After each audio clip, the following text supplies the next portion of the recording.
ಬೆಂಗಳೂರು ಕ್ರೀಡೆಗೆ ಅದರಲ್ಲೂ ಕ್ರಿಕೆಟ್ಗೆ ಸದಾ ಸ್ಪಂದಿಸುವಂತಹ ಮಹಾನಗರ. ಇಲ್ಲಿನ ಜನರ ನರನಾಡಿಯಲ್ಲಿ ಕೂಡ ಕ್ರಿಕೆಟ್ ಹರಿದಾಡ್ತದೆ. ಅದರಲ್ಲೂ IPL ಶುರುವಾದರೆ ಸಾಕು ಇಡೀ ಬೆಂಗಳೂರು ಕೇಸರಿ ಮತ್ತು ಕೆಂಪು ಬಣ್ಣಕ್ಕೆ ತಿರುಗುವಂತೆ ಭಾಸವಾಗುತ್ತದೆ. ಇಲ್ಲೆಲ್ಲೂ RCB ಎನ್ನುವ ಘೋಷಣೆಗಳು, ಜೈಕಾರಗಳು, ಈ ಸದ್ದು, ಈ ಸಂಭ್ರಮ ಮತ್ತೆ ಚೆನ್ನಸ್ವಾಮಿ ಸ್ಟೇಡಿಯಂನಲ್ಲಿ ಕೇಳಿ ಬರುವಂತಹ ಸಮಯ ಹತ್ತಿರ ಬರ್ತಾ ಇದೆ. ಕರ್ನಾಟಕದ ಕ್ರೀಡಾ ಅಭಿಮಾನಿಗಳ ಆ ದಿನಗಳ ಅಂದ್ರೆ ಬಹುದಿನಗಳ ಕನಸು ನನಸಾಗುತ್ತಾ ಅಂತ ಇವತ್ತಿನ ವಿಡಿಯೋದಲ್ಲಿ ತಿಳ್ಕೊಂಬರೋಣ.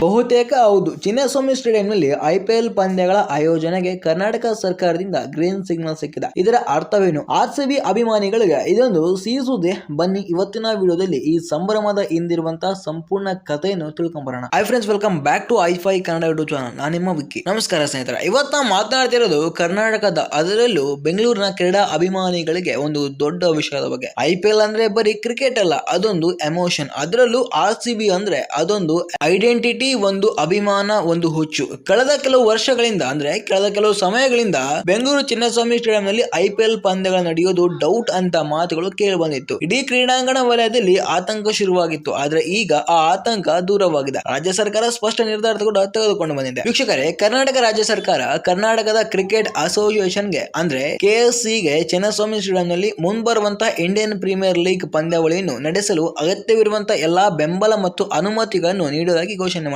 ಇದು ಸಣ್ಣ ವಿಷಯವಲ್ಲ, ದೊಡ್ಡ ಬೆಳವಣಿಗೆ. ಇದರ ಹಿಂದೆ ಏನೆಲ್ಲ ಇತ್ತು, ಯಾಕೆ ಈ ಅನುಮತಿ ಬಗ್ಗೆ ಇಷ್ಟೊಂದು ಮಾತುಕತೆ ನಡೀತಿದೆ, ಎಲ್ಲವನ್ನು ವಿವರವಾಗಿ ನೋಡೋಣ. ಮೊದಲು ಚಿನ್ನಸ್ವಾಮಿ ಸ್ಟೇಡಿಯಂ ಬಗ್ಗೆ ಸ್ವಲ್ಪ ತಿಳ್ಕೊಂಬರೋಣ. ಬೆಂಗಳೂರಿನ ಈ ಚಿನ್ನಸ್ವಾಮಿ ಸ್ಟೇಡಿಯಂ ಬರೀ ಒಂದು ಕ್ರೀಡಾಂಗಣವಲ್ಲ, ಇದು ಒಂದು ಇತಿಹಾಸ, ಒಂದು ಪರಂಪರೆ. 1969ರಲ್ಲಿ ಇದರ ನಿರ್ಮಾಣ ಶುರುವಾಯಿತು. ಮೊದಲಿಗೆ ಕರ್ನಾಟಕ ಸ್ಟೇಟ್ ಕ್ರಿಕೆಟ್ ಅಸೋಸಿಯೇಷನ್ ಅಂತ ಕರೀತಾ ಇದ್ರು.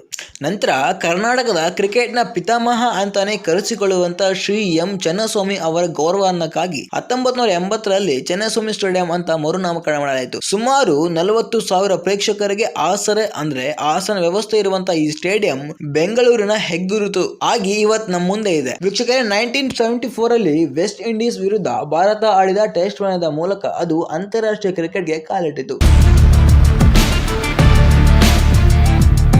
ಅಂದಿನಿಂದ ಇಂದಿಯವರೆಗೂ ಅಂದ್ರೆ ಇವತ್ತಿನವರೆಗೂ ಈ ಸ್ಟೇಡಿಯಂ ಎಷ್ಟು ಐತಿಹಾಸಿಕ ಪಂದ್ಯಗಳಿಗೆ ಸಾಕ್ಷಿಯಾಗಿದೆ ಗೊತ್ತಾ? ಟೆಸ್ಟ್, ODI, T20 ಯಾವ ಪ್ಯಾಟ್ರೇಟ್ ಆದ್ರೂ ಕೂಡ ಇಲ್ಲಿನ ಪಿಚ್ ಯಾವಾಗಲೂ ಬ್ಯಾಟ್ಸ್ಮನ್ ಗಳಿಗೆ ಸ್ವರ್ಗ. ಇಲ್ಲಿ ರನ್ ಗಳ ಹೊಳೆಯೇ ಹರಿಯುತ್ತದೆ. ವೀಕ್ಷಕರೇ, IPL ಶುರುವಾದ್ಮೇಲೆ ಚಿನ್ನಸ್ವಾಮಿ ಸ್ಟೇಡಿಯಂಗೆ ಹೊಸ ಮೆರುಗು ಬಂತು. ರಾಯಲ್ ಚಾಲೆಂಜರ್ಸ್ ಬೆಂಗಳೂರು ಅಂದ್ರೆ ನಿಮ್ಮೆಲ್ಲರ RCB ತಂಡದ ಹೋಮ್ ಗ್ರೌಂಡ್ ಇದು. ಇಲ್ಲಿ RCB ಆಡುವಾಗ ಆ ಸೌಂಡ್ ಕೇಳೋಕೆ, ಆ ಕೇಕೆಗಳು ನೋಡೋಕೆ ಒಮ್ಮೆ ಸ್ಟೇಡಿಯಂಗೆ ಹೋಗ್ಲೇಬೇಕು. ಇಡೀ ಸ್ಟೇಡಿಯಂ ಕೆಂಪು ಬಣ್ಣಗಳಿಗೆ ಮಿಂದಿದಂತೆ ಕಾಣುತ್ತದೆ. Virat Kohli, AB de Villiers, Chris Gayle ಇಂತಹ ದಿಗ್ಗಜರು ಆಟಗಾರರು ಚಿನ್ನಸ್ವಾಮಿ ಪಿಚ್ ನಲ್ಲಿ ರನ್ ಸುರಿಮಳೆಯ ಬರೆಸಿದ್ದಾರೆ. ಅವರ ಪ್ರತಿಯೊಂದು ಸಿಕ್ಸರ್ಸ್, ಪ್ರತಿಯೊಂದು ಬೌಂಡರಿಗೆ ಅಭಿಮಾನಿಗಳಿಗೆ ಹುಚ್ಚದ್ದೇ ಕುಣಿಯುತ್ತಾರೆ. ಈ ಸ್ಟೇಡಿಯಂ ಬರೀ ಇಟ್ಟಿಗೆ ಮತ್ತು ಸಿಮೆಂಟ್ ಗಳಿಂದ ಕಟ್ಟಿಲ್ಲ, ಇದು ಅದೆಷ್ಟೋ ಅಭಿಮಾನಿಗಳ ಭಾವನೆಗಳಿಂದ, ಕನಸುಗಳಿಂದ ಕಟ್ಟಲು. ವೀಕ್ಷಕರೇ, ಇತ್ತೀಚೆಗೆ ಕರ್ನಾಟಕ ಸರ್ಕಾರ ಮತ್ತು ಕರ್ನಾಟಕ ಕ್ರಿಕೆಟ್ ಅಸೋಸಿಯೇಷನ್ ಅಂದ್ರೆ KSCಯ ನಡುವೆ ಕೆಲವು ಸಣ್ಣ ಪುಟ್ಟ ಸಮಸ್ಯೆಗಳು ಉದ್ಭವವಾಗಿದ್ದು, ಈ ಸಮಸ್ಯೆಗಳು ಮುಂಬರುವಂತ IPL ಸೀಸನ್ ನಲ್ಲಿ ಬೆಂಗಳೂರಿನಲ್ಲಿ ಪಂದ್ಯಗಳು ನಡೆಯುತ್ತವೋ ಇಲ್ವೋ ಎನ್ನುವ ಪ್ರಶ್ನೆಗಳು ಹುಟ್ಟಾಕಿದ್ವು. ಕ್ರೀಡಾ ಅಭಿಮಾನಿಗಳು ಆತಂಕ ಮೂಡಿದವು. ಯಾಕೆ ಈ ಸಮಸ್ಯೆ ಉಂಟಾಯಿತು ಅಂತ. ಸರ್ಕಾರದ ನಿಲುವು ಏನಾಗಿತ್ತು, KSCಗೆ ಹೇಳಿದ್ದೇನು? ಗೆಳೆಯರೆ, ಮುಖ್ಯವಾಗಿ ಈ ವಿಷಯ ಶುರುವಾಗಿದ್ದು ರಾಜ್ಯ ಸರ್ಕಾರ ಕೆಲವು ನಿಯಮಗಳನ್ನು ಜಾರಿಗೆ ತರಲು ಮುಂದಾದಾಗ. ಕ್ರೀಡಾ ಚಟುವಟಿಕೆಗಳ ಮೇಲಿನ ನಿಯಂತ್ರಣ, ಅದರಲ್ಲೂ ಪ್ರವೇಶ ಟಿಕೆಟ್ಗಳ ಮಾರಾಟ, ಸುರಕ್ಷಿತ ಕ್ರಮಗಳು ಮತ್ತು ಸರ್ಕಾರದ ಪಾಲುದಾರಿಕೆಯ ಬಗ್ಗೆ ಕೆಲವು ಬದಲಾವಣೆಗಳನ್ನು ಸರ್ಕಾರ ಪ್ರಸ್ತಾಪಿಸಿತು. ಕ್ರೀಡಾಂಗಣಗಳು ಸರ್ಕಾರದ ವ್ಯಾಪ್ತಿಗೆ ಬರುವುದರಿಂದ ಇಲ್ಲಿ ನಡೆಯುವಂತಹ ಕಾರ್ಯಕ್ರಮದ ಮೇಲೆ ಸರ್ಕಾರದ ನಿಗಾ ಇರಬೇಕು ಅನ್ನೋದು ಸರ್ಕಾರದ ಉದ್ದೇಶವಾಗಿತ್ತು. ವಿಶೇಷವಾಗಿ ಟಿಕೆಟ್ ಗಳ ವಿತರಣೆಯಲ್ಲಿ ಪಾರದರ್ಶಕತೆ ಇರಬೇಕು ಅನ್ನೋದು, ಬ್ಲಾಕ್ ಮಾರ್ಕೆಟಿಂಗ್ ಗೆ ಅವಕಾಶ ಇರಬಾರದು ಮತ್ತು ಸರ್ಕಾರದ ಪ್ರಮುಖ ವ್ಯಕ್ತಿಗಳಿಗೆ, ಮಧ್ಯ ವೀಕ್ಷಕರಿಗೆ ಅಗತ್ಯ ವ್ಯವಸ್ಥೆ ಇರಬೇಕು ಅಂತ ಸರ್ಕಾರ ಹೇಳಿತು. ಇದರ ಜೊತೆಗೆ ಭದ್ರತಾ ದೃಷ್ಟಿಯಿಂದ ಪಂದ್ಯಗಳ ಆಯೋಜನೆಗೆ ಸ್ಥಳೀಯ ಪೊಲೀಸರ ಅನುಮತಿ ಮತ್ತು ಅಗ್ನಿಶಾಮಕ ದಳಗಳ ಅನುಮತಿ ಮತ್ತು ಇತರ ಇಲಾಖೆಗಳ ಸಮನ್ವಯವನ್ನು ಅಗತ್ಯವಿತ್ತು ಅಂತ ನಮ್ಮ ಸರ್ಕಾರ ಕೆಲವು ಕ್ರಮಗಳನ್ನು ಪ್ರಸ್ತಾಪ ಮಾಡಿತು. ವೀಕ್ಷಕರೇ, KSCA ಕಡೆಯಿಂದಲೂ ಕೂಡ ಕೆಲವು ಕಳವಳಗಳಿದ್ವು. ಅವರು ಹೇಳಿದಂತೆ IPL ಪಂದ್ಯಗಳನ್ನು ಆಯೋಜಿಸುವುದು ಒಂದು ದೊಡ್ಡ ಕಾರ್ಯ. ಅದಕ್ಕೆ ಕೋಟ್ಯಾಂತರ ರೂಪಾಯಿ ಖರ್ಚಾಗುತ್ತೆ. ಪ್ರಸಾರ ಹಕ್ಕುಗಳು, ಪ್ರಾಯೋಜಕತ್ವ, ಟಿಕೆಟ್ ಆದಾಯ ಇವೆಲ್ಲವೂ ಒಟ್ಟಾರೆ ವೆಚ್ಚ ನಿರ್ಮಿಸುವ ಮುಖ್ಯವಾಗಿದೆ. ಸರ್ಕಾರದ ಹೊಸ ನಿಯಮಗಳು ಮತ್ತು ತಮ್ಮ ಆರ್ಥಿಕ ಮತ್ತು ಆಡಳಿತಾತ್ಮಕ ಸ್ವಾತಂತ್ರ್ಯಕ್ಕೆ ಅಡ್ಡಿ ಆಗಬಹುದು ಅಂತ KSCA ಆತಂಕ ವ್ಯಕ್ತಪಡಿಸಿತು. ಟಿಕೆಟ್ ಗಳ ಮೇಲಿನ ಸರ್ಕಾರ ಹಸ್ತಕ್ಷೇಪ ಮತ್ತು ಕೆಲವು ಪ್ರಾಯೋಜಕತ್ವ ಒಪ್ಪಂದಗಳು ಮೇಲೆ ಪರಿಣಾಮ ಬೀರಬಹುದು ಅಂತ ಅಂತಲೂ ಕೂಡ ಅವರು ಹೇಳಿದ್ರು. ವೀಕ್ಷಕರೇ, ಇದರ ಜೊತೆಗೇನೆ ಮೂಲಭೂತ ಸೌಕರ್ಯಗಳು ಅಂದ್ರೆ ಸ್ಟೇಡಿಯಂನ ನಿರ್ವಹಣೆ, ಸುಧಾರಣೆ, ಆಧುನೀಕರಣ ಇವೆಲ್ಲವೂ ನಿರಂತರವಾಗಿ ನಡೆಯುವಂತ ಕೆಲಸಗಳು. ಅಂತಾರಾಷ್ಟ್ರೀಯ ಗುಣಮಟ್ಟದ ಮಾನದಂಡಗಳು ಕಾಪಾಡಿಕೊಳ್ಳುವುದು ಸುಲಭವಲ್ಲ. ಸರ್ಕಾರದ ಹೊಸ ನಿಯಮಗಳು ಈ ಕಾರ್ಯಕ್ರಮದ ಮೇಲೆ ಪರಿಣಾಮ ಬೀರಬಹುದು ಎಂದಲೂ ಕೆಎಸ್ಸಿಗೆ ಸ್ಪಷ್ಟವಾಗಿರಲಿಲ್ಲ. ಈ ಎಲ್ಲಾ ವಿಷಯಗಳಿಂದ IPL ಪಂದ್ಯಗಳ ಆಯೋಜನೆ ಒಂದು ಸವಾಲಾಗಿಯೇ ಪರಿಣಮಿಸಿದವು.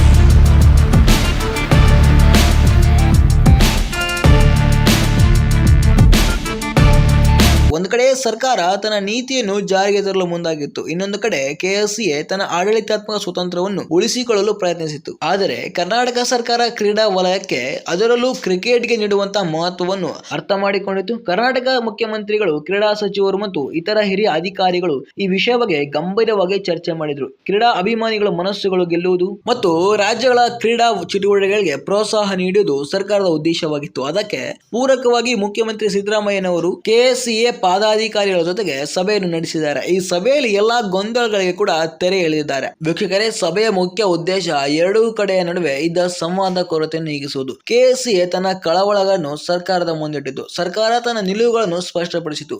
ಸರ್ಕಾರದ ಮುಖ್ಯ ಕಳವಳಗಳು ಟಿಕೆಟ್ಗಳ ಪಾರದರ್ಶಕತೆ ಮತ್ತು ಭದ್ರತಾ ವ್ಯವಸ್ಥೆಗಳ ಬಗ್ಗೆ ಇದ್ದವು. ಕೆಎಸ್ಸಿಎ ಈ ವಿಷಯಗಳಲ್ಲಿ ಸರ್ಕಾರದ ಜೊತೆ ಸಹಕರಿಸಲು ಒಪ್ಪಂದ ಮಾಡಿಕೊಂಡಿತು. ಸರ್ಕಾರವು ಕೂಡ ಕೆಎಸ್ಸಿಎ ಆರ್ಥಿಕವಾಗಿ ಮತ್ತು ಆಡಳಿತಾತ್ಮಕವಾಗಿ ಸ್ವತಂತ್ರವಾಗಿ ಕಾರ್ಯನಿರ್ವಹಿಸುತ್ತದೆ ಎಂದು ಅಗತ್ಯವಾದ ಬೆಂಬಲ ಕೂಡ ನೀಡ್ತೀವಿ ಅಂತ ಭರವಸೆ ನೀಡಿದ್ರು. ಸಭೆಯಲ್ಲಿ ಕೊನೆಯಲ್ಲಿ ಒಂದು ಸಕಾರಾತ್ಮಕ ನಿರ್ಧಾರ ಹೊರಬಂತು. ಕರ್ನಾಟಕ ಸರ್ಕಾರ ಚಿನ್ನಸ್ವಾಮಿ ಸ್ಟೇಡಿಯಂನಲ್ಲಿ IPL ಪಂದ್ಯಗಳನ್ನು ಆಯೋಜಿಸಲು ಗ್ರೀನ್ ಸಿಗ್ನಲ್ ನೀಡಿತು. ಇದರ ಅರ್ಥ ಮುಂಬರುವಂತಹ IPL ಸೀಸನ್ ನಲ್ಲಿ ಬೆಂಗಳೂರಿನಲ್ಲಿ ಎಂದಿನಂತೆ ಪಂದ್ಯ ನಡೆಯಲಿವೆ. ಕ್ರೀಡಾ ಅಭಿಮಾನಿಗಳು ತಮ್ಮ ನೆಚ್ಚಿನ RCB ತಂಡವನ್ನು ತಮ್ಮದೇ ನೆಲದಲ್ಲಿ ಹುರಿದುಂಬಿಸಲು ಸಿದ್ಧರಾಗಬಹುದು. ವೀಕ್ಷಕರೇ, ಈ ನಿರ್ಧಾರ ಪರಿಣಾಮಗಳು ಹಲವಾರು. ಮೊದಲನೇದಾಗಿ, ಇದು RCB ಅಭಿಮಾನಿಗಳಿಗೆ ಸಿಕ್ಕಿರುವಂತಹ ಅತಿ ದೊಡ್ಡ ಸಿಹಿ ಸುದ್ದಿನ. ಕಳೆದ ಕೆಲವು ಸಮಯಗಳಿಂದ IPL ಪಂದ್ಯಗಳು ಬೆಂಗಳೂರಿನಲ್ಲಿ ನಡೆಯುವುದಿಲ್ಲ ಎನ್ನುವ ವದಂತಿಗಳು ಹಬ್ಬಿದವು. ಇದರಿಂದ ಅಭಿಮಾನಿಗಳಲ್ಲಿ ಸಾಕಷ್ಟು ನಿರಾಶೆ ಕೂಡ ಉಂಟಾಯಿತು. ಆದರೆ ಈಗ ಆ ನಿರಾಶೆ ಮಾಯವಾಗಿ ಅವರ ಮುಖದಲ್ಲಿ ಮತ್ತೆ ಸಂತೋಷ ಮನೆ ಮಾಡಿದೆ. ಚಿನ್ನಸ್ವಾಮಿ ಸ್ಟೇಡಿಯಂನ ಅಂಗಳದಲ್ಲಿ ಮತ್ತೆ RCB ಎನ್ನುವ ಘೋಷಣೆಗಳು ಮೊಳಗಲಿವೆ. ಅದೆಷ್ಟೋ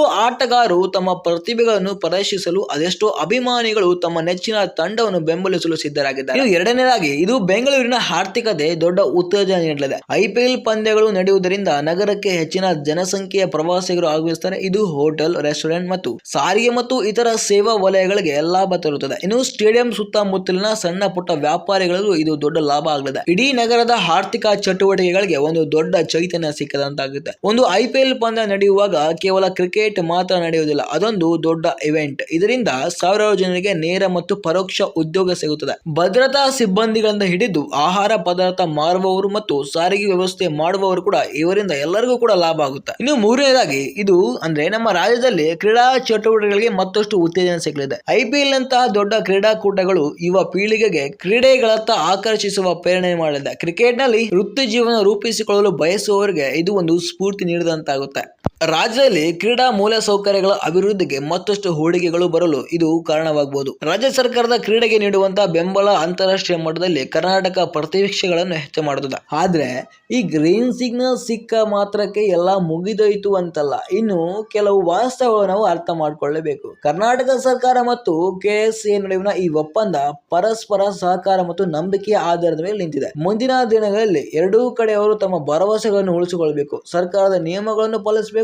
ಅದೇ ರೀತಿ ಕೆಎಸ್ಸಿಎ ತನ್ನ ಆಡಳಿತಾತ್ಮಕ ಜವಾಬ್ದಾರಿಗಳನ್ನು ಸಮರ್ಥವಾಗಿ ನಿರ್ವಹಿಸಬೇಕು. ಅದರಲ್ಲೂ ಟಿಕೆಟ್ ವಿತರಣೆಯಲ್ಲಿ ಪಾರದರ್ಶಕತೆ ಕಾಪಾಡುವುದು ಒಂದು ದೊಡ್ಡ ಸವಾಲು. ಬ್ಲಾಕ್ ಮಾರ್ಕೆಟಿಂಗ್ಗೆ ಅವಕಾಶ ನೀಡದೆ ನಿಜವಾದ ಅಭಿಮಾನಿಗಳಿಗೆ ಟಿಕೆಟ್ ಸಿಗುವಂತೆ ನೋಡಿಕೊಳ್ಳುವುದು ಮುಖ್ಯ. ಇದರಿಂದ ಕರ್ನಾಟಕ ಸರ್ಕಾರ ಉತ್ತಮ ಆದಾಯ ಬರುತ್ತದೆ ಮತ್ತು ಅಭಿಮಾನಿಗಳಿಗೂ ನ್ಯಾಯ ಸಿಕ್ಕಂತಾಗುತ್ತೆ. ಹಾಗೆ ಪಂದ್ಯಗಳ ಸಮಯದಲ್ಲಿ ಭದ್ರತೆ ಅತ್ಯಂತ ಮುಖ್ಯ. ಸಾವಿರಾರು ಜನರು ಸ್ಟೇಡಿಯಂಗೆ ಬರುವುದರಿಂದ ಯಾವುದೇ ಅಹಿತಕ ಘಟನೆಗಳು ನಡೆಯದಂತೆ ನೋಡಿಕೊಳ್ಳುವುದು, ಅಗ್ನಿಶಾಮಕ ಸುರಕ್ಷತೆ, ವೈದ್ಯಕೀಯ ಸೇವೆಗಳು ಇವೆಲ್ಲವೂ ಸುವ್ಯವಸ್ಥಿತವಾಗಿರಬೇಕು. ಸರ್ಕಾರ ಮತ್ತು ಕೆಎಸ್ಸಿಎ ಎರಡೂ ಸಂಸ್ಥೆ ಈ ಜವಾಬ್ದಾರಿಯನ್ನು ಸಮರ್ಥವಾಗಿ ನಿಭಾಯಿಸಲೇಬೇಕು. ಚಿನ್ನಸ್ವಾಮಿ ಸ್ಟೇಡಿಯಂ ಬರೀ ಒಂದು ಕ್ರೀಡಾಂಗಣವಲ್ಲ, ಅದು ಬೆಂಗಳೂರಿನ ಸ್ಫೂರ್ತಿ ತುಂಬಿರುವಂತಹ ಹೃದಯ. ಇಲ್ಲಿ ಪ್ರತಿ ಪಂದ್ಯವು ಒಂದು ಹಬ್ಬ, ಪ್ರತಿ ಚೇಸ್ ಕೂಡ ಒಂದು ಪ್ರಾರ್ಥನೆ. ಈ ಸಲ ಕಪ್ ನಮ್ದೆ ಎನ್ನುವ ಘೋಷಣೆ ಬರೀ ಒಂದು ವಾಕ್ಯವಾಗಿಲ್ಲ, ಇದು ಕೋಟ್ಯಾಂತರ ಕನ್ನಡಿಗರ ಕನಸು. ಆ ಕನಸು ನನಸಾಗುವತ್ತ ಮತ್ತೊಂದು ಹೆಜ್ಜೆ ಇಟ್ಟಿದಂತಾಗಿದೆ. ಈ ಸಿಹಿ ಸುದ್ದಿ ಕೇಳಿದ ಮೇಲೆ ನಿಮ್ಮ ಅನಿಸಿಕೆಗಳೇನು? ಚಿನ್ನಸ್ವಾಮಿ ಸ್ಟೇಡಿಯಂನಲ್ಲಿ ಪಂದ್ಯಗಳು ನಡೆಯೋದು ಎಷ್ಟು ಮುಖ್ಯ ಅಂತ ನೀವು ಭಾವಿಸ್ತೀರಾ? ಕೆಳಗಡೆ ಕಮೆಂಟ್ ಮಾಡಿ ನಿಮ್ಮ ಅಭಿಪ್ರಾಯಗಳನ್ನು ತಿಳಿಸಿ. ಈ ವಿಡಿಯೋ ನಿಮ್ಮೆಲ್ಲಾ ಫ್ರೆಂಡ್ಸ್ಗೆ ಶೇರ್ ಮಾಡಿ, ಲೈಕ್ ಮಾಡಿ ಮತ್ತು ನಮ್ಮ ಚಾನಲ್ ಸಬ್ಸ್ಕ್ರೈಬ್ ಆಗೋದನ್ನು ಮರಿಬೇಡಿ. ಮುಂದಿನ ಮತ್ತೊಂದು ಇಂಟ್ರೆಸ್ಟಿಂಗ್ ವಿಷಯದೊಂದಿಗೆ ಮತ್ತೆ ಸಿಗೋಣ. ಜೈ RCB.